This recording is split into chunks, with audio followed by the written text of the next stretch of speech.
We've been asked several times over the years by coaching clients and others regarding masturbation. Specifically, they want to know how to approach masturbation in general, with their children or teens, and in their marriage. Is it normal for teens to masturbate? What are the side effects or outcomes? And what about in marriage? Is masturbation okay or normal, especially if your sex drives don't match up? These are the type of questions we answer and address in this episode that's intended to help you navigate masturbation and the sex drive before and during marriage with the healthiest psychological approaches to these topics. A correct understanding of these forces and practices will help you to better build the life of meaning, fulfillment, and purpose that you're striving to create with your families. If you enjoy this episode or any of our episodes, would you please do us a favor and leave us a review on Apple Podcasts or at our website, podcast.extraordinaryfamilylife.com. When you leave us a rating and a review, it helps to make this world a better place by getting this podcast into the ears of more parents. Parents are the molders and shapers of the future generations. We all need all the help we can get to be the best people and the best parents we can.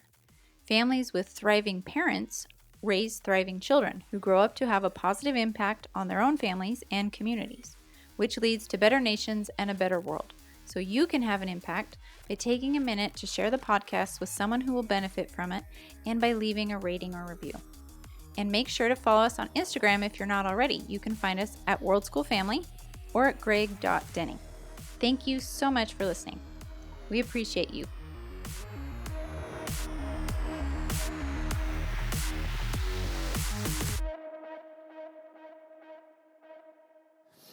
Hey everybody, welcome to the Extraordinary Family Life Podcast. We are your hosts, Greg and Rachel Denning, and today's topic is a doozy.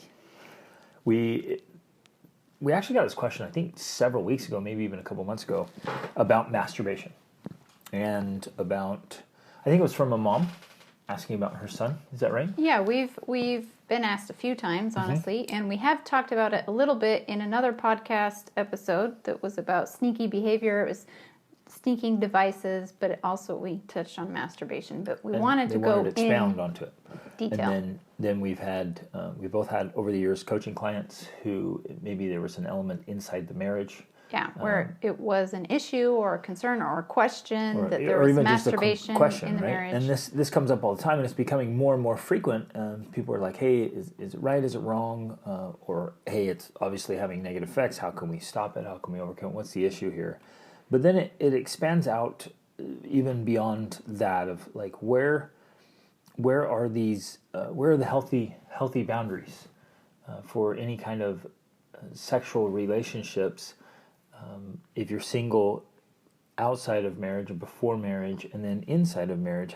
How do we get this all? How do we navigate it? Yeah, how do we navigate this? And I know there's massive amounts of opinions out there, but we don't like to base our lives on opinions. On opinions, exactly. So we're going after research here. So obviously I think some opinions will come out that are ours, but we really want to share research too that's like, hey, it's not my opinion. It's like, here's the research. Which is my preference. And that's the approach I take to our podcast in general. I'm not here just sharing my opinion. I like to share the opinions I have that I found research for, right. to be backed up, right. to be backed up by something solid. Right. And then I also had the amazing experience to have some just open, honest, just completely trustful, authentic conversations with some college-age young adults and what they're observing and experiencing in today's environment. And it's a really interesting time. You guys know this already. You know that times have shifted a lot. Well, we are in a fourth turning. That's part of it. That's part of it. And then we're just in a cycle of society and civilization that's part of it as well. That even, it was brought up by Will Durant in the Story of Civilization. I mean, he pointed out these patterns, these sexual patterns in a society. And he was atheist. he was humanist. Like Humanist. He was like, so this isn't like a religious framework. It's like, Right. look, this is just the patterns of society. And he pointed it out. Multiple civilizations, like the way they go through these patterns and cycles of sexual Development. But it's he pointed out it was like digression. It was the opposite of evolution. Well, it evolved into like weird things, and then the collapse of society always came afterwards. So he was probably noticing turnings as well, right? They'd go through first, second, third, fourth turning, and the fourth turning there was a collapse there. And he even talks about in the fourth turning, he talks about these behaviors. Which and so I think what we're going to talk about today does fit into that in a way. In a big context, right? But we're also seeing among youth and young adults a totally different sexual environment with similarities of always, but this is unique. Yeah. And it's unique to previous generations, for sure. And there's some uniqueness, like obviously in the general population, sex before marriage is a thing, of course, and even now all kinds of things like sharing partners or multiple partners, of course, a lot of stuff. But then there's the other side of youth who are religious, perhaps, that are trying to be good, good, quote unquote, youth.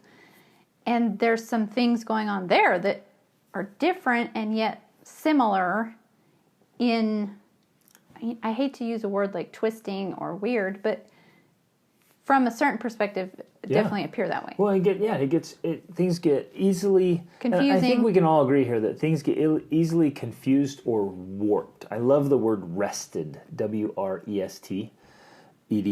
It's to twist or distort. So things get distorted.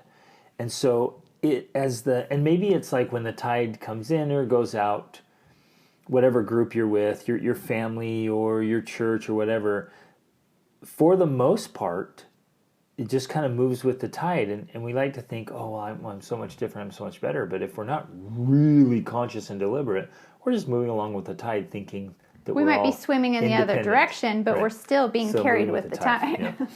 And I think it's very few can live independent of that.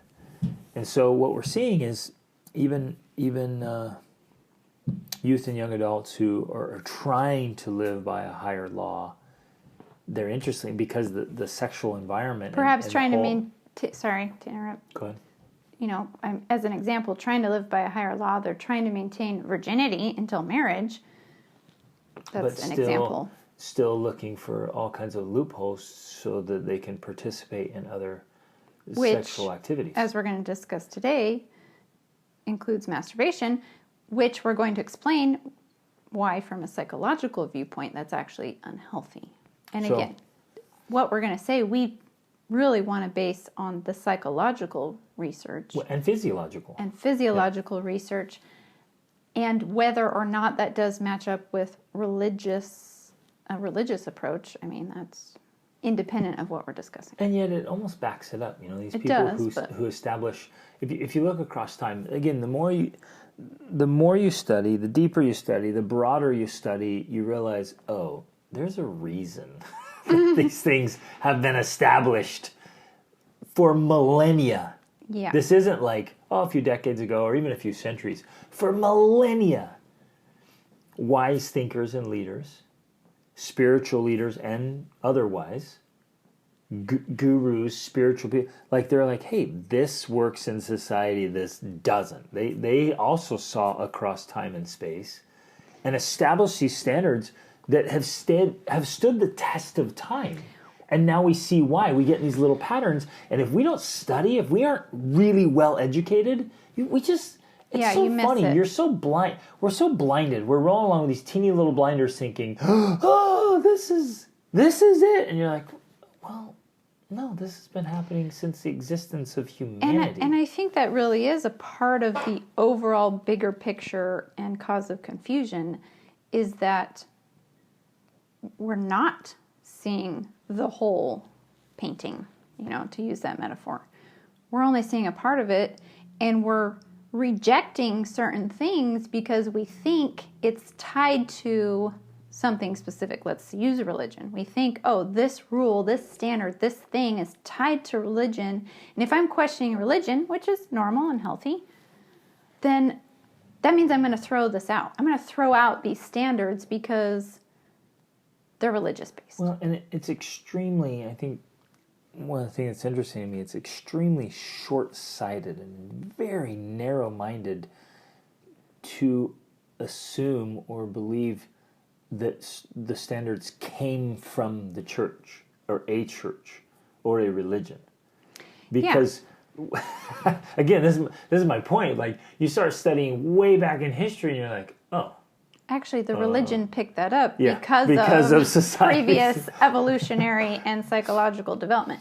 And so, it's interesting because I truly believe that questioning things is a valuable process. I think people should question things. They should question religion. But the way I like to do it is like, why would they have that as a standard? Is there any other basis for that being a thing, right? And to question it in that way. And sometimes you come around and you're like, actually, you know what? I am going to reject that. That doesn't work. I don't see where that's a real basis, where there's basis for that anywhere else. But a lot of things, ironically or not so ironically, actually have a lot of basis psychologically, biologically, physiologically, sociologically. I mean, all of these things, there's multiple foundations for why things in certain religions are a standard. Now, that's not true about everything in religion, of course. Right. But there's a lot of, what's the word? There's a lot of, I can't even think of a word. It's just multiple witnesses in a way. It's multiple. Yes. So literally, okay, right here, here's a perfect example. In my mind right now, you might be thinking, well, let's say, for example, you belong to a Christian church that's relatively new. And you might think, oh, my Christian church here established this. But let's say law of chastity. I call it the law of chastity. It's really like the seventh commandment of the 10 commandments. Okay, so there you go. You cross. Well, first of all, you're talking about 10. Space. You're talking about 10 commandments, and people are like, "That's so old-fashioned. We should just throw that out." But that's the okay. Yeah, and there's that other ideology, right? It's like, well, that's old-fashioned. But the point here is, this isn't new. Like, having a moral standard, especially around sexuality, isn't new. And I guess that's why I want to bring that up. So it's not even Christian. It was the law of Moses. So it's way back. So that's Christo-Judean. Pre-Christian. And how many, that was Judeo. 1,000 or more years before the birth of Christ. So they were saying don't commit adultery, and that included like fornication, all those things. But then I also want to point out, like, I referenced Will Durant before, total humanist, like nothing to do with religion, or he thought religion was a crutch for weak people. He called everyone, he's like, we are just merely trousered apes, right? He believed in evolution. So total distinction here, and yet he's walking through ancient history and pointing out, and I want to point out this cycle right now so you see this. He would say, you take a normal society where they had good nuclear family and good relationships and monogamous relationships. And then he said the next step was just kind of this open promiscuity and sexuality. Like they just started shared to allow, partners, concubines. More open sexuality, and so they were just sleeping around and more affairs, more. And if you study history, you see this in all kinds of societies where they all start having their what do they call those? They all had their mistresses. They all had their mistresses, and they all had they start and then it's just open sexuality, like anyone can do anything. And he says, let me point out this pattern for you. I've seen it again and again and again. It starts with good relationships, then it goes to open sexuality, and then it goes to perverted sexuality, weird things. And then he says, then the next step after that, and it's usually in that next generation, there's a lot of just weird sexuality, weird practices around sexuality. And he says, then it leads to some form of bestiality, and really perverse and perverted things. And then he says, always after that, the collapse and destruction of the society. And he's pointing this pattern. I mean, zero religious base. He's not some preacher. He doesn't even believe in it. And yet here he is. I'm like, all he was doing is just pointing out patterns he saw in history. Patterns that he had observed. What happens then is we have to see the patterns across time and space. So we don't feel like, oh, it's just an isolated event, or we think it's just, oh, this is weird, this is strange, or we think it's okay. Because you go looking back, you're like, oh. And then what we're doing is we're trying to answer the big questions, like what's okay? What works, what doesn't? What serves us, what doesn't? What serves me personally, what serves society? Not what's okay as in, the preacher telling you and condemning you for doing things that are wrong, but like what actually works with the personal goals and desires I have to be happy, to be fulfilled, to have meaning and purpose in my life. What actually works? What actually helps me to get there? That's what we're really asking. And that's the approach we take, because when you look for that, then you're able to create your own personal standards, not standards that are given to you by someone else or by a church or by a religion or whatever, but like you're able to discover for yourself what actually works. But it does help to look through history, through space and time, and through science and to research. See what other humans have learned, because there's value to be added in that. And I think that is one of the challenges I wanted to add, that in this time of history where there's a lot of confusion, there's a lot of doubt, there's a lot of question, the patriarchy is being thrown out, the religion's being thrown out, all of these things. And that has Even a place. History is being thrown out. Old-fashioned ideas are being thrown out. Exactly. And which so, has been done before. Right. It's not the first time this has happened. It's this phase of history that this is occurring. All of that is coming into play, I think. But what I do remember I was going to say was, when you then look back in time and you realize something like the Ten Commandments, that was pre-Christianity, and they were established actually because Moses was being a lawgiver. He was dealing with the problems of humanity. And he his was society. His society was collapsing. Yeah, he was dealing with the challenges of his society and was trying to solve all their problems, and essentially was like, oh, wow, here are 10 rules that would help us manage this community better. Like, it comes from experience, not just some arbitrary made-up thing. It's because of my experience working with you, here are things that would help us. Yep. And so we really went off on this tangent here, talking about religion and commandments. It's so important to establish this context and the framework to say, and I want to argue this boldly. You might be thinking, but everyone has different goals and dreams, and so what works for one won't work for another, and it's not really about the society. It's about the individual and their unique experience. But across the board, since we're all human beings, there are some common denominators.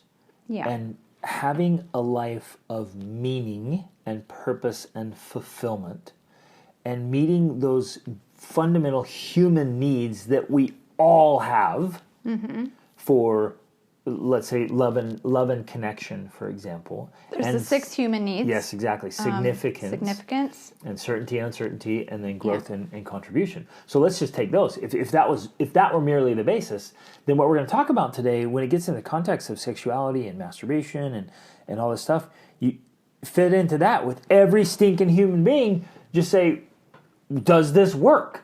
Does this support those fundamental needs for real fulfillment and happiness in life, or does it sabotage it? Yeah. And what's being made just blatantly obvious from experience and research is that these things are actually a massive saboteur.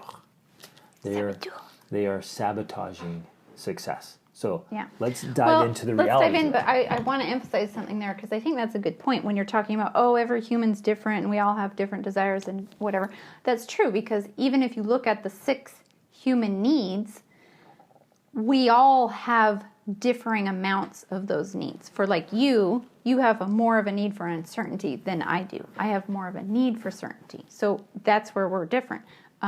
For significance. And yet I still need the certainty. I still need uncertainty as well. Right, exactly. So we both need both of those things, but in different amounts.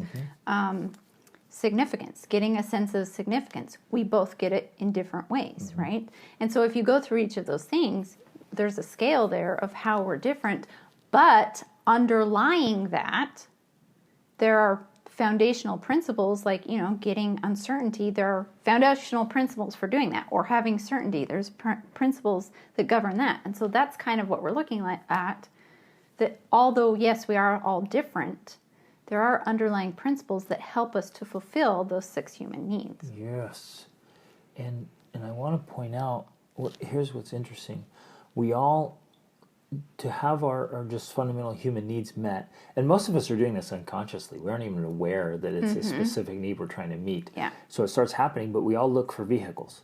And we try to get a vehicle to meet the need. But what's fascinating to me, as you observe humanity, is people will pick vehicles that totally sabotage their own efforts and the things they really want and need, and often create the opposite effect. And so, for example, in seeking the need to have significance, to feel like you matter and that you belong, and like that you contribute. No, I was just like the sense of like, I'm important, I'm special. I'm special, okay. There it is. Sometimes in to feel significance, I'm observing a lot of people will go into all kinds of weird sexual things and just whatever. And it's actually destroying and deteriorating the love and connection they're looking for. Yes. So this vehicle for significance ruins the love and connection. Right. They also do it with a sense of uncertainty. We want, and this way, one of the reasons people will commit adultery is because their own marriage becomes so boring and so certain, dull. Yeah, they have so much certainty that they want some adventure, excitement, and some risk and excitement and passion and love and it's only responsibilities, and the marriage becomes so transactional. They're only talking about things. You become roommates, so they think, this other relationship is just dreamy and no responsibility, and it's bliss and joy and wonder and everything's great. I just finished the book Madame Bovary, which is a great classic, and she just does that again and again and again, and every time after a while it's like, ugh. No, it's boring. Now the affair is problematic and drama and like and poor decision making and blinding, which we're going to talk about today. These decisions make you blind. Literally make you stupid blind. And so it causes more and more problems. Okay, I think that's really a good place to start with this, because ultimately we're going to be going through how masturbation before marriage and in marriage is actually trying to fulfill one of these human needs, but ends up sacrificing or sabotaging the other human needs. Absolutely. Okay. So let's start with kind of a foundational philosophy. The sex drive. Well, basically we're starting by, if they haven't already guessed, saying, yeah, we don't think, not just we don't think, this isn't our opinion. The research we have done does not lead us to believe that masturbation is overall a beneficial practice. Right. And we're going to explain how we can say that value so strongly to your life before marriage or in marriage. Have you ever wished that you could have someone to talk about difficult subjects like this? Masturbation, sex, in marriage, before marriage, with your kids? Well, so have we. And in fact, that is one of the reasons why we created our Extraordinary Family Life formula. So we had a place where we could gather together with like-minded parents to be able to discuss topics like this, to be able to ask questions and answer them, and to have this mutual community of intentional people who are trying to create extraordinary family lives. It's a place to go to get answers from people with experience that's way better than asking questions on Facebook. I see this all the time and it kills me. Parents who are struggling and are searching for answers with their teens or their children, and the place they go is on Facebook to ask questions to people who may or may not have good advice. Well, we've got something way better than that, and it's called the Extraordinary Family Life Formula, and it's live, and you get to meet with Greg and me and other amazing parents. We discuss all types of topics, things like how to stop yelling at your kids and the real reason your kids won't do what you say, and how to talk about sex and have difficult conversations with your spouse. All of these things are topics that we cover in hour-long workshops that are part of the formula. So when you join the formula, you get access to all of these past recordings, plus you get to meet live with Greg and me every single month. It's super valuable. It's very powerful. You get to ask us questions directly. So it's like listening to our podcast, but you actually get to talk to us and you get to say, well, what about this? And what about that? And we have these similar type discussions, but we also get to have your feedback and we get to have your specific questions. So it's something that's very powerful and very useful. And we have a great community in there. So if you want to learn more about joining the formula, then make sure to click the link in the show notes and it will take you to a page that will tell you more about it. Now back to the episode. Because that is a very bold statement, honestly. And I know personally, although I've not been a masturbator per se, applying to other people, I've wondered, well, I don't know, maybe it's fine for some people. Maybe that's okay. I haven't always known if it's quote unquote good or bad. You know what I'm saying? I've questioned, I've wondered. But over time, and I would say definitely the last few years, I've thought, yeah, I just don't see that it's a valuable thing. It's not valuable for youth and it's not valuable in marriage. Now, just to be clear, in our marriage, masturbation is essentially like cheating. And we're going to talk more about that and why it's like that. But for us, if either one of us masturbated, that's essentially like cheating on the other person. For us. You're staring at me weird. What? Not weird. I'm just like, you're throwing down some big stuff. Like, I am. Out the gates here. Yes. that in our marriage, masturbation is a form of adultery or an affair. It's a form of cheating. And let's start there, I guess. I think I might have interrupted you, but we could go here anyways. Well, let's back up and we'll come back to it. Okay. Because this is all kind of built on the premise that, particularly in a man, the sexual drive that is a part of his physiology. And I think that's important to emphasize. Well, let's emphasize what we mean by that, because when we're talking about it's part of his physiology, it's in a way, and this is the best analogy I've found, it's in a way similar to the physiology that all humans have of something like feeling hunger. That's, for me, how I am able to understand it. Because I don't know that women have the same sort of physiology. I mean, it can be that way with the sexual drive. But I think what makes the most sense to me is when I am able to understand that having a drive for sex is kind of like having a drive for food. It's not something I can control or stop. I can't stop myself from getting hungry. I can't stop my stomach from growling if I haven't eaten for a while. You can't just turn off your body's need for food. Yes. So you can control it in the sense you can still make choices. I can make the choices about what I'm going to eat, when I'm going to eat, how much I'm going to eat. I can control those things, but I can't control the feeling of hunger. That is, for me, how I'm able to, through study and research, to best understand a man's sexual drive. It's not necessarily something that's consciously controlled. Right. So it's in a man's... That's what we mean by physiological. Yeah, so it's at a cellular level.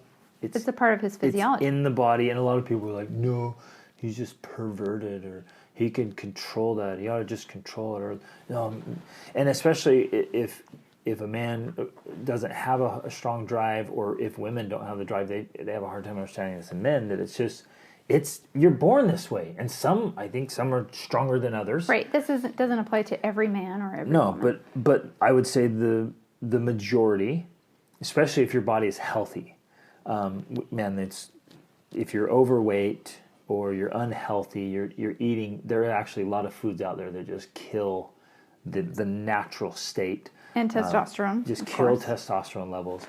But so a man who's just really healthy, optimized physically, he's got a strong drive, sex drive. And so, and that's built in, right? And it just starts, I don't know, even teen little boys get erections. But really it starts up with puberty and adolescence. And so the drive starts in there. And it's a driving force. So here's the fundamental principle that we really want to build this whole argument on. It is a driving force. It's in a way, it's a type of energy. You could say that. Absolutely. But back to the comparison with hunger. I mean, hunger is a driving force. When you are hungry, that motivates you to take certain actions. Right. It motivates you, say we're hunter-gatherers, it motivates you to go out and hunt for food, right? And even in today's society, I mean, we build our lives around eating because it's a driving force. So comparatively, this sex drive is a driving force. And obviously it's been misused and manipulated. Yes, unbelievably throughout history. Trash bags will just go and take it by force. They'll go and rape, or the warring parties would go conquer another tribe or city and rape the women or take them home as slaves, as concubines, whatever. I mean, so it's just been totally misused and abused. But if you have a moral compass, which we all should, and we should help our kids have these moral compasses, and we should help society. We should contribute to all these young men in society. And again, a lot of these young men are being raised in fatherless homes to the tune of, I think, 40% of the babies born in the United States are born in fatherless homes. That's a big deal. And so they're not getting that. Which, honestly, here, we don't have the time to go into this, but in a way, that's directly connected to all of these things that we're talking about. Yep. One of the reasons that women are suffering, and in fact, I'm reading more and more about this all the time. I'm seeing it more places, on Instagram, podcasts, everything. This whole movement that started decades ago for women's liberation and freedom and free sex, in the end, it ends up hurting women more. Because while we sometimes think that marriage is so confining and it's restricting and women are it's submission to the patriarchy or something like that. That in reality, when you study history, you realize that marriage and particularly monogamy were created in order to protect women. Because women are vulnerable. And children. And more importantly, yes, exactly. Thank you. More importantly, the children. Because, not even more importantly, just as important. Well, okay, as important. Because it's the women and the children who suffer. Because it is the poor women in America who are the single mothers who are suffering most. And it is a direct result, if you study this history, that comes from this whole liberation movement. Free sex, freedom. We don't need to get married. We don't need to this. And we think that that's ennobling in some way, but it's the poorest people in society who end up suffering as a result. And they're the ones who have to take care of children by themselves because they live in a society where they can get pregnant and the man doesn't have to take any responsibility for that. Where if we had, here we go on this religious bent, which it's not really religious, it's psychological and so many other things. If we believe that women need to be protected and children need to be protected, which means sex should be protected, then we would have more commitment and we would have better relationships between men and women and between parents and children. So that's my little rant on that whole idea, that in a lot of ways it's directly connected. But back to this driving force. So if you have a moral compass and a strong driving force, you earn the privilege to have sex. Yes. And good sex, not just merely the act of sex, which is so cheap and so pathetic. Like if you sell yourself short, and this is really the premise here, masturbation and cheap sex is the most pathetic substitute for the real thing. And you are selling yourself short. You're ripping yourself off from how good it really, truly is. Right? It's just, that's a cheap substitute. It's pathetic. So if you want deep love and this intimate, connecting, ennobling, mind-blowing, passionate sex, you have to earn it. Because any respectable woman's not just going to hand it out like pretzels, which is a tragedy is also happening in society. Which, again, we're not being condemning here. To be fair, that's not their fault. And it's not the men's fault either, because nobody understands this. Nobody gets it. They don't know. And it's not being taught either. One reason they don't know is they don't realize it's possible. They don't know that what you're talking about is actually a possibility, because what they see is their parents fighting, or their parents not enjoying sex, or nobody even talking about it. Nobody talking about it, or divorce, or this or that, all these things, all the things that we actually see in society. That's all they know. And so they're like, well, yeah, what's the point? Who cares? What's really that bad about it? What's really wrong? I just feel this urge. Why can't I just go act on it? Right. What's wrong with that? And in one way, you're like, yeah, I get that. That seems natural and normal. And sex is natural and normal. Right. And it's a very good thing. It's a good, positive thing. Yep. This sex drive that we have is a good thing, but if it has to be channeled. This is the other thing Will Durant talked about in his book. He says this sexual drive is this raging passion that must be channeled. Otherwise, it turns into a flood that destroys individuals, marriages, families, and society. That's a good imagery there. Just powerful. And he talks about, again, he is, I want to keep emphasizing here. He's not a religious person. He's not a religious person, and he's looking at society saying, look, this is a passion of fire that must be channeled and directed and controlled. It must have boundaries. Well, okay. So back to this driving force, because I want to expound on this a little bit more, because you might be like, oh, okay, so we shouldn't masturbate so we can have amazing sex one day. And here's the reason why. Because if we talk about sex as being a driving force, like you were talking about, you have to go and earn the right to have sex, amazing sex with someone, ultimately amazing intimacy with someone. With a respectable person, because you're trying to be a respectable person. That what it does, if you masturbate, what happens is that you actually are removing that drive. You are literally spilling out a driving force. Yeah, you're literally releasing energy that now removes your motivation to go earn that right and privilege, right? And from a psychological viewpoint, this is where it gets really fascinating, because I've heard it before. I just heard it again in another podcast episode with Jordan Peterson and I think his name's Andrew Huberman. Yeah. Very fascinating. And this was one of the things they talked about. That specifically Andrew Huberman, he's some kind of doctor, scientist, professor at Stanford University. And he gets a lot of questions from guys about masturbation, about porn, like, is it wrong? Is it this? Is it that?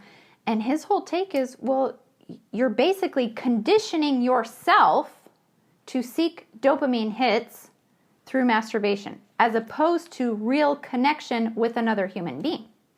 So you're taking this drive you have, right? It's there. And instead of using it to learn how to go out into the world, to confront your fears and your fear of being rejected. To overcome your weaknesses. The things that make you pathetic. To go work out, to get in better shape so that you look more attractive. To earn more money. To earn more money so a woman sees you as a potential person that can help take care of her and her offspring. To go out and learn how to communicate and use pickup lines, like all these things that hold you back from going out to do that. And move beyond the facade and the act of the player and the smooth talker, because any intelligent woman's going to see past that. If you want the real thing, you've got to earn it. You have to become the real thing. You have to become the real thing. And so if you use your sexual drive and frustration, because it is a thing, sexual frustration. If you use it to motivate you to do all of those things, then guess what? You become a better person, and then you get to earn a relationship with another better person. Exactly. But if you simply, and this was his point in the podcast, release that drive through masturbation with porn, well, that's the easy route. You don't have to do all of those uncomfortable, miserable things because you can be sexually released with your own hand. Like, why not? Why not do that? I'll tell you why not, because it's pathetic. That's why not. And I say that not like in this condemning way, but in a way it's like you are selling yourself so short of what the real thing. You are settling and acquiescing for so much less than what is actually possible. Well, then what is less than what is your individual potential? Absolutely. Your potential is there waiting for you. And this sexual drive is one way that will, in fact, I would say maybe it's a major way that you're going to be driven and motivated to do that thing, to achieve that potential. Yep. But if you simply release that and waste it in meaningless, I was going to say connection, but it's not connection. It's not. It's connection with yourself. But it's a pseudo. It's false. Yeah. It's this false quote connection, but it's empty. It's frivolous. There's no commitment there. There's no responsibility. Mm-hmm. There's no accountability. There's none of the all of the other elements of responsibility inside a committed relationship. Right. There's none of that. It's a video or a piece of paper and you. Yeah. It's so lame. But okay, so the idea, Napoleon Hill called this sexual transmutation. He specifically, there's a whole chapter in the book on Think and Grow Rich about using the sexual drive that men have to rise, to get better, to improve, to make the most of ourselves. And it really is, it's an energy, it's a fire. It's a fire in the pit that propels us forward to overcome our weaknesses and fears. And this literally is my story. Because I was out on my own, I was shy, I was reclusive, I was broke, I was ignorant, I was insecure, I was desperate. I couldn't even talk to a girl. Right. So a lot of people don't know this about you, but when you were a teenager, you literally could not look people in the eyes and talk to them. That's how and you couldn't talk to girls. Insecure I was. You were terrified. Yep. Now, another thing that people don't know about you, which is very interesting, and we realize extremely unique, you've never masturbated. Nope. And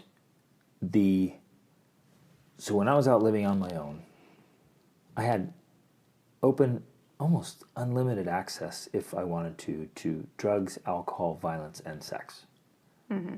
And obviously pornography and masturbation. I could have grabbed that at any moment. And I don't share this to be like, hey, I'm better than everyone else. Somehow, I just saw... It's a mystery to us.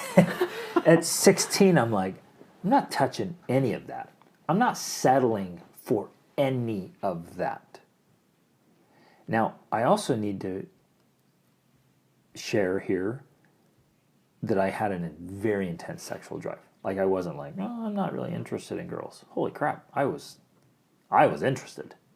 And I had this drive, this intense drive, which I still do. Mm-hmm. And it's amazing. But living this experience, I didn't know it at the time. Looking back, I saw it was this driving force for me to rise. Because in my intense loneliness as a young man, just feeling so isolated and wanting nothing more than an amazing marriage, I knew I had to become a better man. And I didn't use masturbation as an outlet or an escape. Mm-hmm. My outlets became reading voraciously from the best books, working out like crazy. You used to spend hours at the gym. The gym was my outlet, right? And I was putting all of my testosterone, all of my drive, all of that sexual drive into exercise and learning and improving myself. Mm-hmm. And so I rose and rose and rose because I wanted to qualify for you. Well, I didn't know you at the time, but I knew I was qualifying for you because I wanted something great. Yeah. Now we look back at all the research around the psychology and the physiology of it. You're wasting your energy or potential. You're literally spilling it out into the toilet.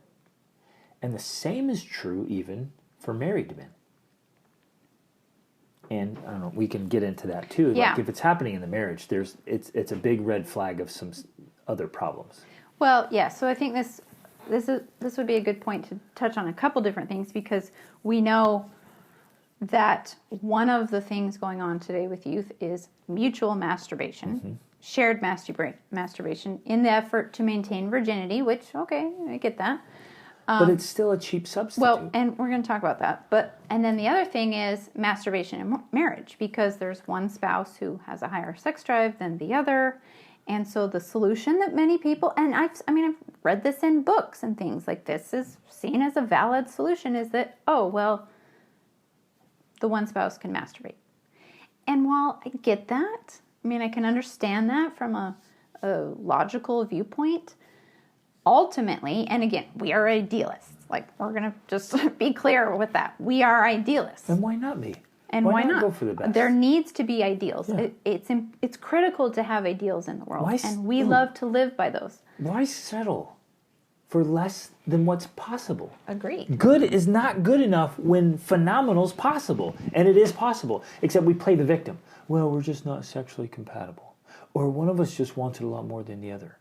Well, the real answer is there's things you can do about that. Right. And so the point is, in marriage, if masturbation is a thing, well, ultimately you're taking this drive, which is, again, it's a drive. In marriage, always, it's a connecting drive. Yeah. Before marriage, it's a connecting drive because it's driving you to find someone to connect with. Yeah. And in marriage, it's a connecting force because it's, even if there's a spouse that wants it more, it's still driving you to connect to your spouse. Now, that doesn't mean you have to have sex every single time, but regardless, that drive still drives you to your spouse. Unless it gets twisted or warped and you get rejected, and rejection then becomes the norm, so that then masturbation has to take place as a substitute. So if here's the point. Literal and figurative outlet. Yes. But here's part of the point that we're making, that if this drive is meant to drive you to connect, and from an evolutionary, biological, physiological, and psychological, religious viewpoint, that is the point of it. It's driving you to connect with another person. If instead you're using masturbation, well, then the same principle is applying. You're not doing the hard work of overcoming whatever the obstacles are that are keeping you from actually having sex. That's the point. If there's a reason that we can't have sex, well, the answer is not for one of us to masturbate, or both, because then that doesn't actually solve the problem that's standing between us. Right. If the real reason is, there's a lot of reasons, but if we think it's, the real reason is he wants sex more than I do, so masturbation is the answer. Well, no, not really. There's a lot of things you can talk about and discuss, because there's a lot of in-between areas between no sex, between masturbation and sex all the time. Like, there's a lot of ground in there that's mutual shared ground. There's plenty of things that can happen that doesn't have to be, I don't want to be with you, masturbate. You know what I mean? And in that element, like, I just want to emphasize something here. My sexual attraction to you is quite literally a driving force for connection with you. Mm-hmm. I want to be with you. Yes. I want to be around you. I want to make love to you. Every day. Like, I have this, right? Which, now, to be clear, doesn't mean we make love every day. Unfortunately. There are life happens. is hard, and there are tragedies. And I say that in jest, but I know there are a lot of marriages, even coaching clients and people I've worked with where, I mean, maybe once a month they have sex. And it just breaks my heart. But from a perspective of a woman, and I'm going to just give this framework here, if you're like, stop, why? Just go masturbate, just control it, just deal with it. You're saying, I'm saying no to being connection. drawn to me. Stop wanting to connect with me. Stop. You're turning Stop away, wanting me. Yes, Stop. You're turning away this man's drive to connect. Now, I know what you're saying. You're like, yeah, but he should want to connect other ways. Yeah, and he just wants me for my body. He's just using me. Like, we know all of that. We've been through all of that. We get all of that. And we talk a lot about that in our other podcasts about marriage. So that's relevant. If that's a thing, go listen to those. So we get all of that. But ultimately, what you are saying is, I don't want to connect with you. Go masturbate and connect with yourself. And so then all of his driving force to be closer to you, you're telling him to dump in the toilet. That is astounding to me. Like, go take your drive and just empty it out somewhere else. Go waste it. Because when you figure out how to navigate this, which is the point of being married, figuring out how to navigate these things, well, then this misalignment you have of you want sex and I don't want sex becomes a way for you to connect more deeply by figuring out how to understand each other there and to get past that obstacle. That's where then you become even more deeply connected because you're able to solve this problem together instead of just like, well, just go masturbate. Right. And so it's part of a bigger whole that truly great sex and connection through sex has to come with a commitment to responsibility. Like, yes, it has to come. Which that commitment to responsibility also comes with very clear boundaries and standards. And again, we're not talking about this in a religious perspective. This is true with anything in life. I mean, whether this is eating and being healthy and fit, or exercise, or reading and education, like, there's standards and boundaries that you have to operate in order to get the highest, best, idealistic results. Yes. This is a similar thing. And I know we keep emphasizing this, and I want to, you keep selling yourself short. In other words, anything below this ideal, and it is possible because we are experiencing it, and we're not, some anomaly, and we know others who are experiencing it. Sorry to interrupt, we realize it's rare. Yes. But we're not the only ones out there. Right, and it's not impossible. And it's not like some high target that's just unattainable. Because if we can do it, you can do it. We're normal people. Right. We really are. But no, we are. We live an extraordinary life. We do, but it's not ordinary. But it's extraordinary not because we're extra lucky, where there's luck involved and there's other things out of our control that are involved. But we're ultimately living an extraordinary life because we've been so deliberate and intentional. But we started out as very normal people. Yes. And anything you do outside of that, though some of it may not be inherently wrong or bad.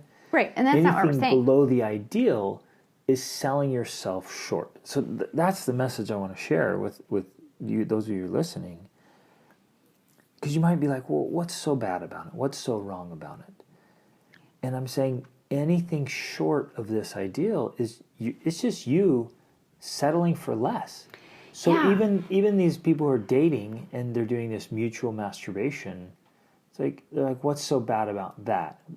They think it's a step up from just self-masturbation. But then, again, you're connecting with someone that you haven't committed to, like the deep commitment to responsibility and working through the hard difficulties of a marriage to build something magical. You're just like, let's just connect in this really special, it's supposed to be reserved for this. So let's just connect, but without the commitment. Connection without commitment. Mm-hmm. It's cheap. Yeah. And it's an outlet. It's just a simple outlet. And it's addictive. And so then you're doing the conditioning, like talk about, to the dopamine. So you're getting all these dopamine hits, and you're dumping out your drive. And so if you can get it so easily and so cheaply, I would say. Mm-hmm. So you start dating someone, and it's happening now. I mean, from talking to these college kids, first date. It's first date stuff. You're like, dude, let's go get crazy. And so it's cheap, and it's easy. And so, well, no wonder the drive to improve and to earn it and to prepare for it and to work through the difficulties of it. It's not seems there. so it's being lost.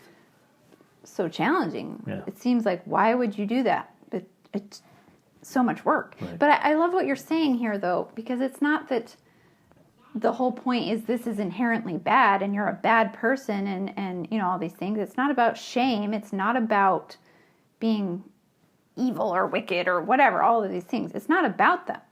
Ultimately, it is about this selling yourself short. There's plenty of people that live like that. There's plenty of people that do that. And they're not bad people because of that. In fact, I can empathize with a lot of them. They're hurting, they're sad, they're lonely. But being the idealists we are, we're basically saying there's a better, higher way. There's a passionate, magical way to live in the world and to have a relationship with someone that's way better than you can imagine right now. But the way to get there is the harder path. Right? And so it's like the Buddha. I like to bring this up because I really love this. In the Dhammapada, he talks about the Buddha experienced enlightenment and then realized he needed to teach people that there are two paths. And the one path is the easier path. It's more pleasurable, it's more enjoyable, it's more releasing, whatever. It's that path. And it seems like, well, that's the path I want to take. But that's, and the Buddha was like... you want it because it's easy, and it's enjoyable. It's simple gratification. Yeah. Yeah, you're right, and it is enjoyable. It is the more enjoyable path. It's the truth. It's the more enjoyable path. But For like a the Buddha was time. saying, let me get there. Like the Buddha was saying, that is the path that leads to misery. Now, the other path that leads to enlightenment is the one no one wants to take because it looks harder. It's more miserable. It's denying yourself. It's actually lonelier until you get what you want. It is lonelier. Yeah. Until you reach the point where you get the reward. But that's down the road. So who wants to take that path because it looks so lonely and miserable and boring? But it's the same thing here. And it's not just with this topic. It's with all of these topics. That when you choose that harder, more stringent path, that's how you get to all the things you really want. That's where they lie. Yeah. And if you choose to take the easier, more gratifying path, it almost always leads to remorse and regret. And, sorry, I keep interrupting you. From our experience working with people, it definitely leads to less fulfilling relationships. Yeah. And so you cut yourself off from what you could have. Now, having made these decisions, you can recover, you can level up, you can raise your own personal standards, and you can still build this. You can make it happen. But if you keep going for what's cheap and easy, you keep accepting and seeking even a substitute for the best thing, you go for something good at the sacrifice of what's best, you're going to regret it. And of course, that whole idea always leads to mediocrity. It always leads to mediocrity. Mediocre marriage, mediocre relationships, mediocre family. Yeah, self-worth, self-confidence, all those things. It undermines all of it. So you want to set a personal standard of greatness, and that means you're going to endure some difficulty and some pain and some discomfort. And some suffering. Yeah. and that will be both emotional and social and Sexually. And which means physically. There's physical pain when you don't have an outlet from a sex drive. Again, I distinctly remember like thinking, I'm not going to do that. Well, one was I was like, that's whatever. And I'm not settling for that. I want more. And so you let it drive you. But it's also true in marriage. If you and I are not making love often, I'm not going to settle for a cheap substitute. I'm going to let this drive me to help improve our relationship. Yeah. And which has happened. Yeah. I mean, that is the story of our marriage in a way, and I think we've told it before. I don't want to go into detail here, but, you know, obviously we're normal people in some ways, and we had that point in our marriage where I just was like, I'm too busy for sex. I can't do sex. It's too much. Lots of little kids. Yeah. Lots of little kids. I've got so much going on. But because you didn't allow that to deter you and you didn't view masturbation as an option, it drove us to solving that problem and to working through it, which then made our marriage even better than we thought. We thought we had a good marriage, and we did. Yeah.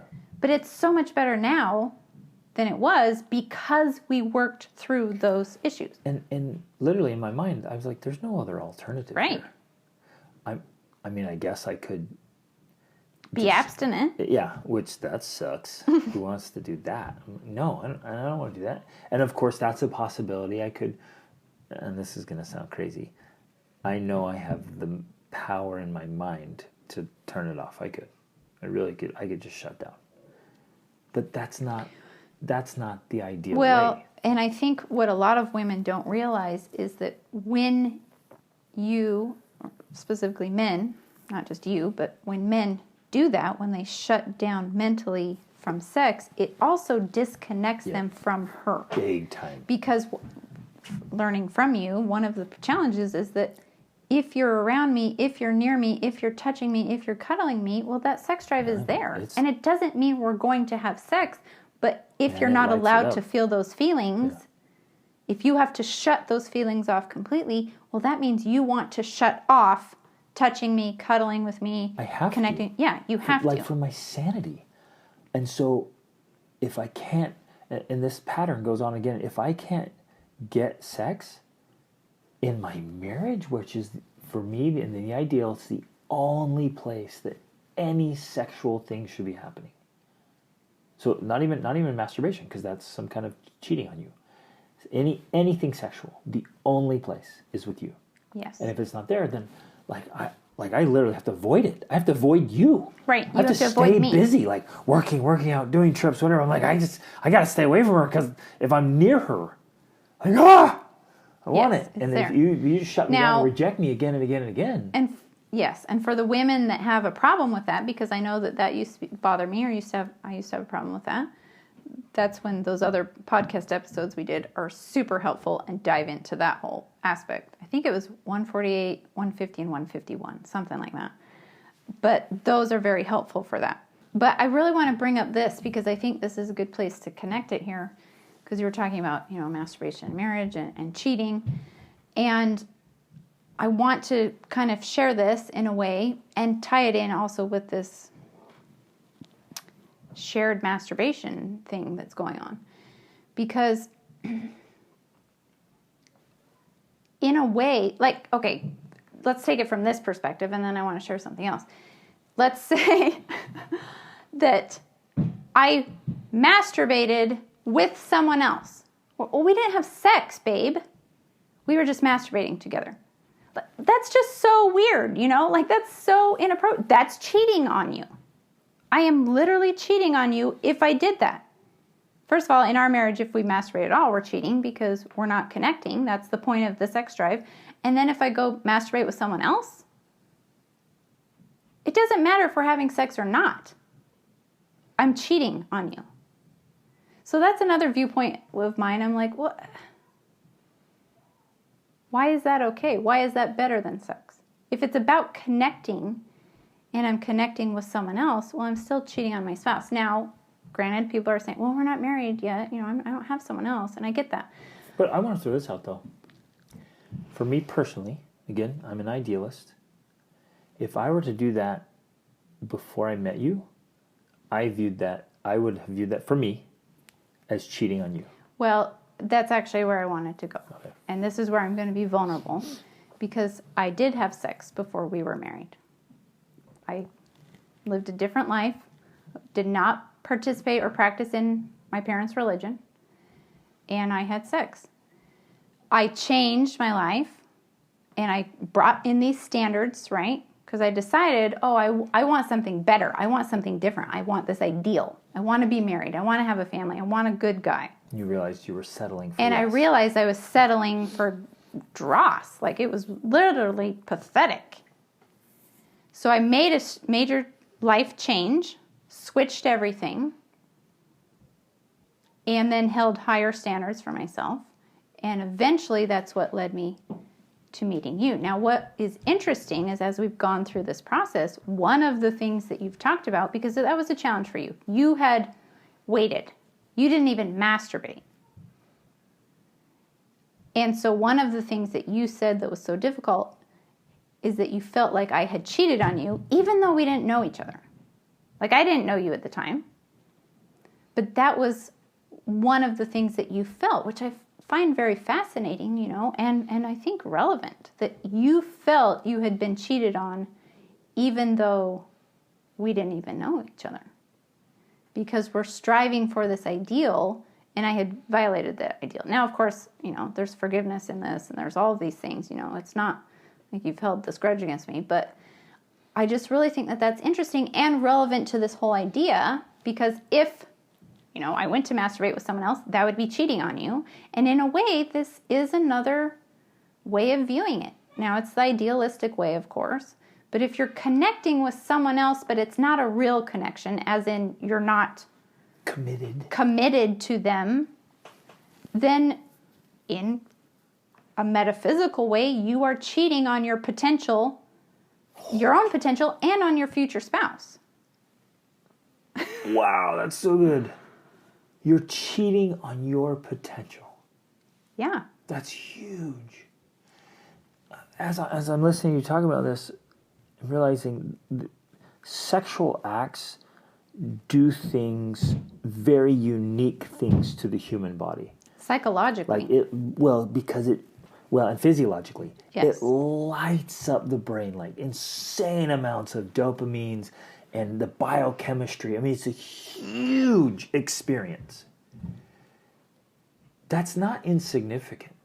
No. And if you're having these spike experiences outside of marriage with whoever, and again, this girl, boom. We're not just saying, to be clear, we're not just saying outside of marriage, because we do believe people have committed, long-term, lasting relationships that aren't married. They're not married. Okay, but it's committed. Outside of committed outside relationships. Of okay. Outside of commitment, those that was a double negative, can't not have an effect. Right. And get into your memory bank, your psychology, and your physiology. Remembered emotion, essentially. Yeah, there's a record kept there. Yeah. In biochemistry and neurology, in neural connections. And especially in the case of something like masturbation, you are creating neurological highways. You're creating neural connections to your hand. Yeah. And some picture or video of somebody. It's insane. But you're creating a memory path inside your makeup. Which what happens then is that it becomes easier and easier and easier for you to get that dopamine hit through that neural pathway, as opposed to the more challenging way of having to overcome the hard work of connecting with the person. So let's play this out hypothetically. Somebody gets to masturbating early on and then does get into a good marriage, and there's any kind of hiccup inside the marriage, any kind of difficulty that otherwise you'd work through the strain and struggle to get to a next level. You just say, well, fine. You know what? You make me mad. I'm frustrated with you. I'm irritated by you. You're being annoying. You're withholding. What I see all the time is like, my poor behavior causes you to withhold, right? I see this, and I'm seeing for the man's behavior causes his wife to react, and he's sitting there saying, she doesn't give me sex. And so then if you have this neurological pathway, it's always been an easy outlet. You're just like, well, fine. I'm just going to go do that. Right. Instead of, no, I'm not doing that. I'm going to stay in this, and I'm going to fix what I need to fix in me, and I'm going to help you get to where you need to get to so that we can get to the next level of awesome. So we can connect intimately, because that is the point of this drive. It's to drive us to connect. Ooh. And to be really transparent, we make love 3 to 5 times a week. And we make it a priority in our life. And yes, we have 7 children and multiple businesses and huge adventures, but we make it a priority.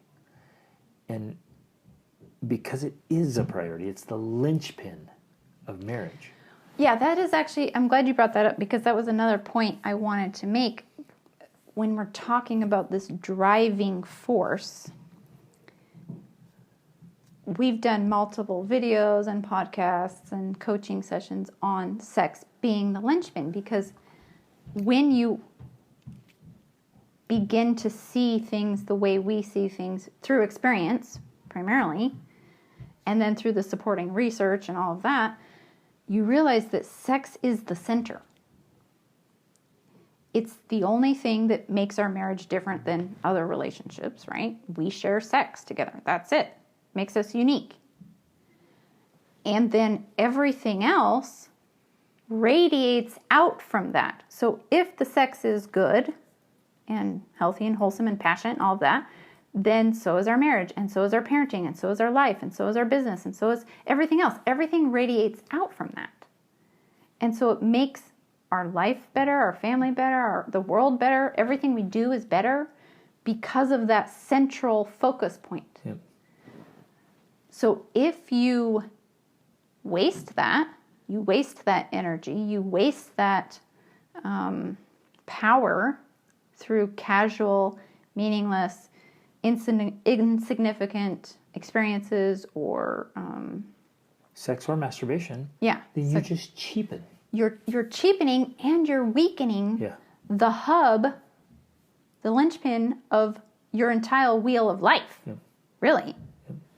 That's what you're doing. And so it's really difficult for me to fully articulate this, because, and in some ways it seems so silly or cliche or inaccurate to say, well, it's sex that makes the world go round, but in a lot of ways it is. It is.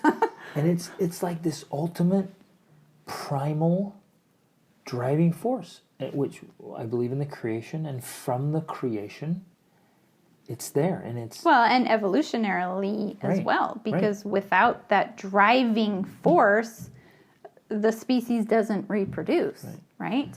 But it also includes all of these rules, because women are the ones that are obviously are responsible for the reproduction, the birthing part of it, and they have to make rules and requirements, and that's where marriage came from, to protect them and to protect their children and all of these things.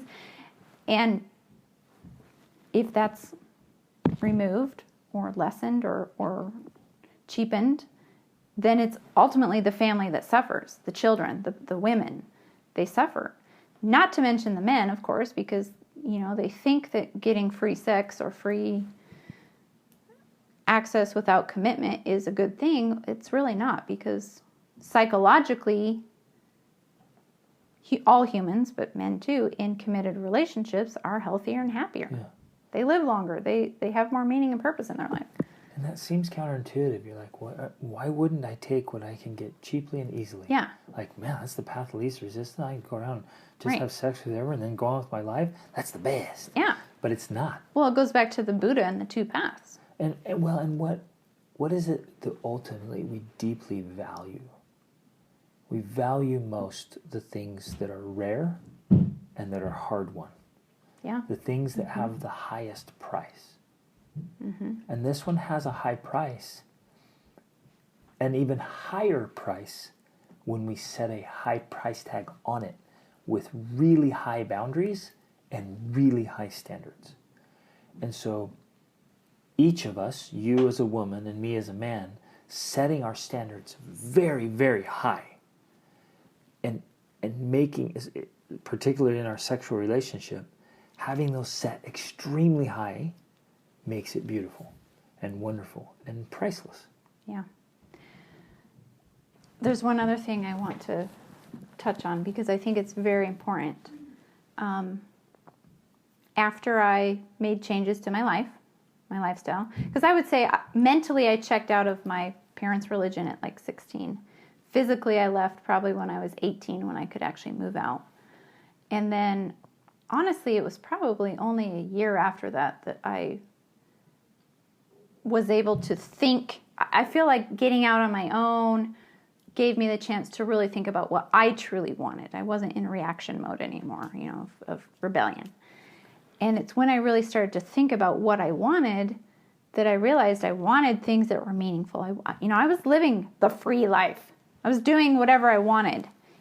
But I wanted meaning. I wanted connection. I wanted children, I realized, which was something I'd never thought about before.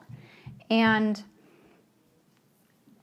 I recognized that a place to find what I wanted, was back in my church, the church I'd grown up with, and I went back to that.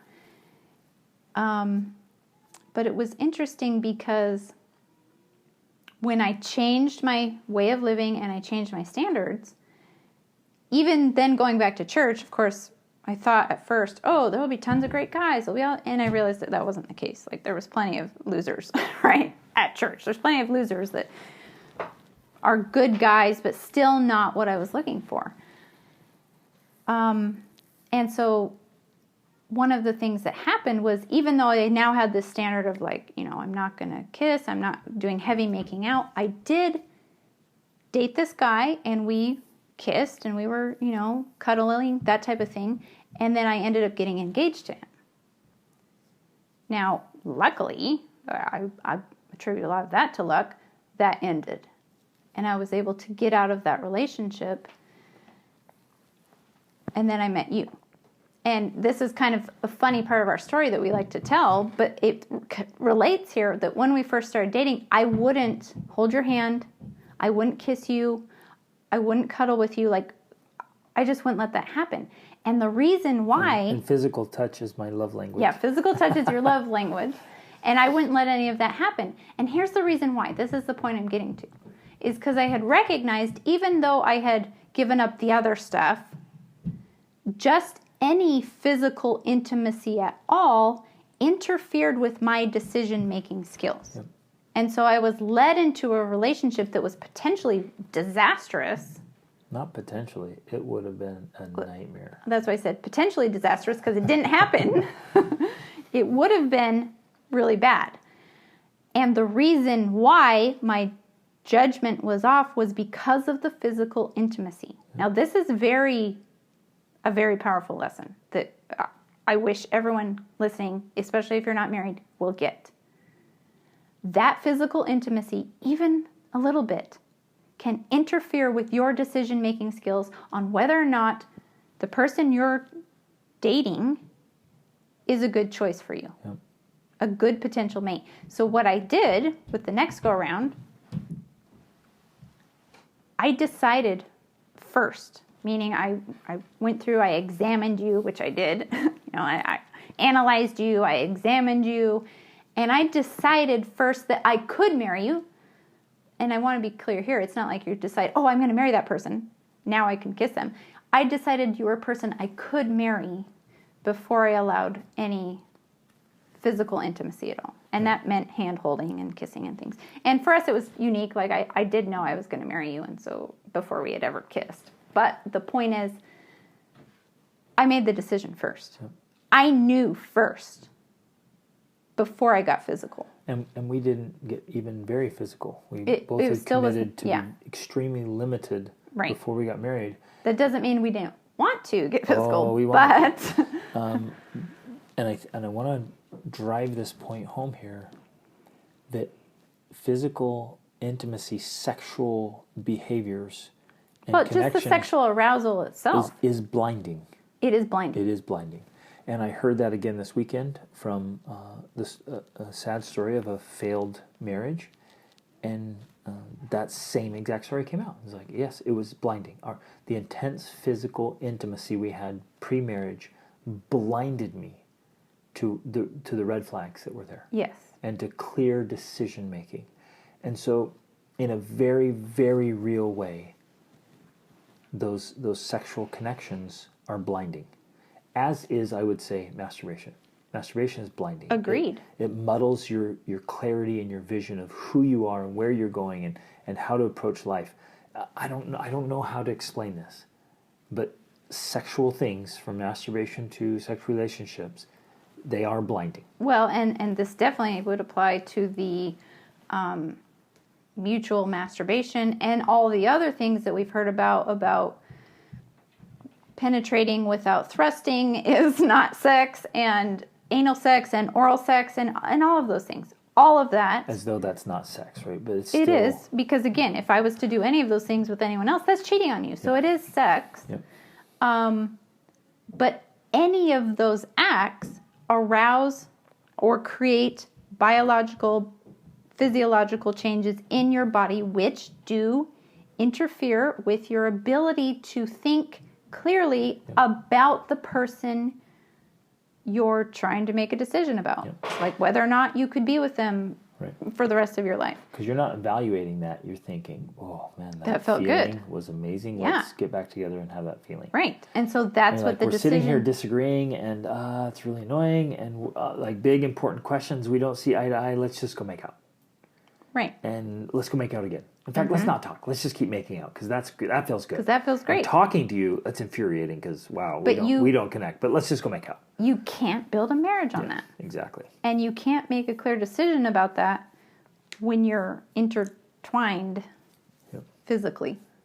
And I guess, man, it's getting clearer and clearer to me of why there's actually a physiological process in the brain that's true there when you have this huge, I'll call it a cascade of dopamines. Whenever you're altering your biochemistry, it activates different parts of the brain. That's why, like, and the example is when you go into fight or flight mode, the prefrontal cortex shuts down. You stop making decisions. It's just fight back or run.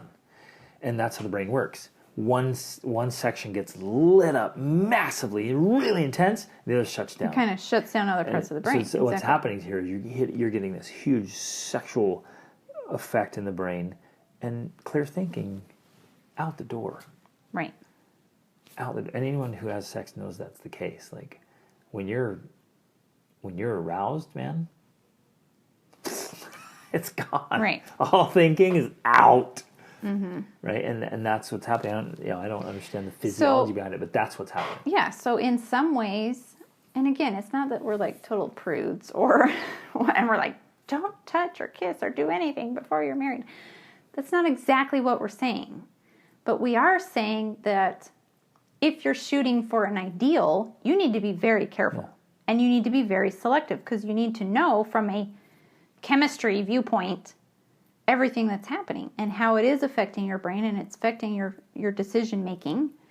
And if you want to go for the highest and the best, then you have to decide that beforehand. And boundaries that are in alignment with that. Exactly. Congruent with what you want. Exactly. If you're just okay with cheap substitutes and mediocre relationships, by all means, carry on. But if you want something great, you have to practice greatness. Yeah, it reminds me of this meme or whatever I follow. I follow this guy on Instagram who I think might have got banned because I can't find him again. But anyways, he puts all these posts out there, and one of them was, he's a single guy. He's not religious that I know of. His whole platform is based on carnivore diet. But he constantly puts out, included with all of his stuff about eating, posts about casual sex. And he's just like, if you're having casual sex, and I would include all of these ways of doing it as casual sex, because it's essentially casual intimacy, that you're just really good at manipulating people and yourself. That if you want real, true, deep intimacy, you're not gonna do that, because you're gonna wait for someone that you can actually commit to get intimate with. And who is so self-respecting. That's worth considering. Like, what caliber of person just hands out sexual acts? And that's for you and whoever would do that with you. It's worth considering. Like, if you respect yourself and the other person respects themselves. It's respecting yourself, but it's respecting your potential. I want to keep emphasizing that. It's the potential of what you want to create. It may not be who you are now, but who do you want to be? And what kind of marriage do you want to have? And what kind of relationship do you want to have with your children? That's the kind of stuff I'm talking about. That's the potential I'm discussing. Right. And the caliber of marriage is going to be built on the caliber of person. And if, again, I'm just thinking out loud here, if I was single again, and I'm looking for an ideal partner, I'm going to be disappointed in some woman who's just willing to hand out sexual whatever, especially early on. It's like, hey, let's just go. I'm like, whoa, what? Mm-hmm. Where's... And that was the kind of person you are. You were that person. Yeah. And I had become that person, despite my previous, whatever you want to call it. Like, I had become that person. Right. And so we attracted each other, and we were attracted to each other because we were both pursuing ideals. We had become idealists already, and that was a shared attraction. I'm going to use that word again because it was what attracted us to each other, and then became the foundation of the relationship we now have. Yeah. So, yeah, it is important. It is important. I just can't emphasize it enough. It's not meaningless or... And it's so much bigger than we might think on the surface. We did a whole podcast on first layer thinking or first level thinking and second level thinking. Mm-hmm. This whole podcast episode is about second level thinking, about, it's not just the mere act. There's so much more. And it's not about it being right or wrong. Right. It's like, what is it that really serves you and serves society? It's so much deeper and bigger than that. And now that you're touching my leg with your fingers, it's stirring exciting thoughts about this wonderful topic. Wow.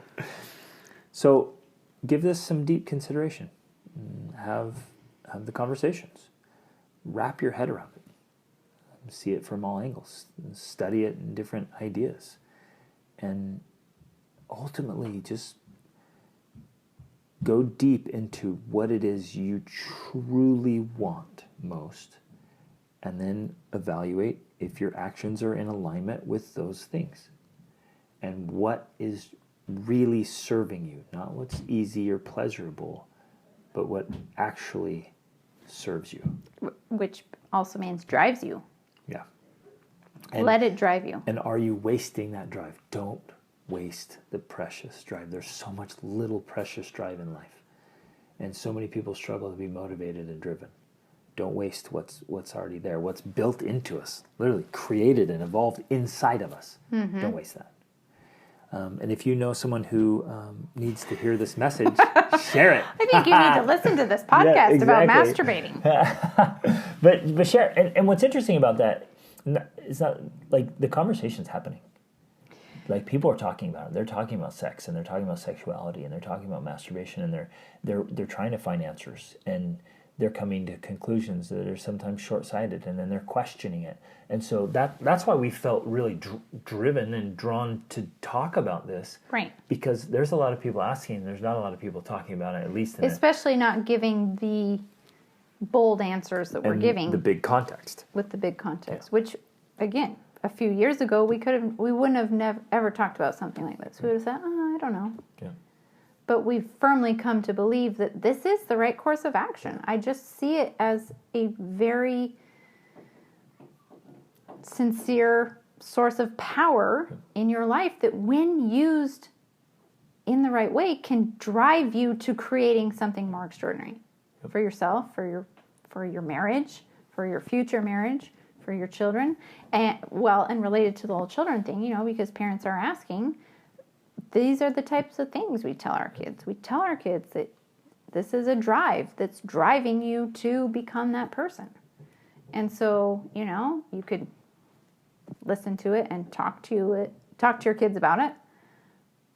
Definitely talk to your spouse about it if it's an issue. And if you're single, make changes, set standards in writing, and commit to them, and find clear. Other outlets. Yeah. Yep, there are. And if you want it bad enough, you'll do what it takes to get it. Okay, awesome. Thanks, you guys. This is a long one. Thanks for listening. Thanks for being awesome. Thanks for caring. Thanks, upward.